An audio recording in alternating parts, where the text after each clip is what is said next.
અમદાવાદના મોટેરામાં એમસીની મોટી ડિમોલિશન કાર્યવાહી। આસારામ આશ્રમ પાસે 17 મકાનોના ગેરકાયદેસર ભાગ પર બુલડોઝર ફરી વળ્યું। એમસીની ટીમ પહોંચતા સ્થાનિકોનો ઉગ્ર વિરોધ। દસ્તાવેજો લઈને રસ્તા પર ઉતર્યા રહેવાસીઓ। ચાંદખેડા પોલીસના ચુસ્ત બંદોબસ્ત વચ્ચે કાર્યવાહી કરાઈ। વૈકલ્પિક વ્યવસ્થા છતાં મકાનો ખાલી ન થતા કાર્યવાહી કરાઈ। મોટેરા વિસ્તારમાં દંગદિલીનો માહોલ છે। ભારે પોલીસ કાફલો તૈનાત કરવામાં આવ્યો છે। અહીંયા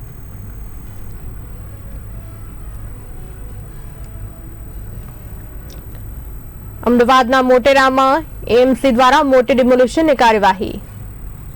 આ સાથે વધુ માહિતી આપવા માટે અમારા એસોસિએટ એડિટર ઉમંગ સોની જોડાઈ ચૂક્યા છે। ઉમંગજી, અમદાવાદના મોટેરામાં જે એમસી દ્વારા મોટી ડિમોલિશનની કાર્યવાહી કરવામાં આવી છે, શું કહેશો આપ?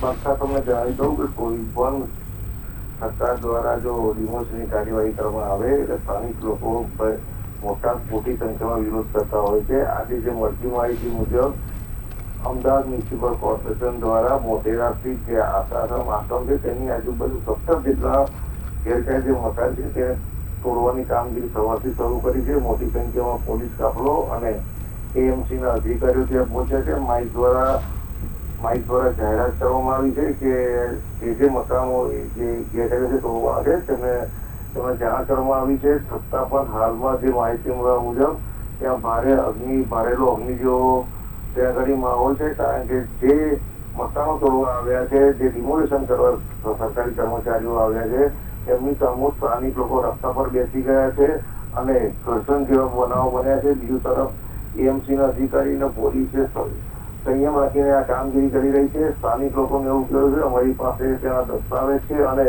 અમારા મકાન 50 ફૂટના છે, 50 ફૂટથી જો વધારે મકાન મારું આગળ બાંધતો હોય તો અમે જાતે તોડી નાખીશું। બીજી તરફ એએમસી કે તમામ મકાનો ઇલીગલ છે, ગેરકાયદેસર તેને તોડવા આવ્યા છે।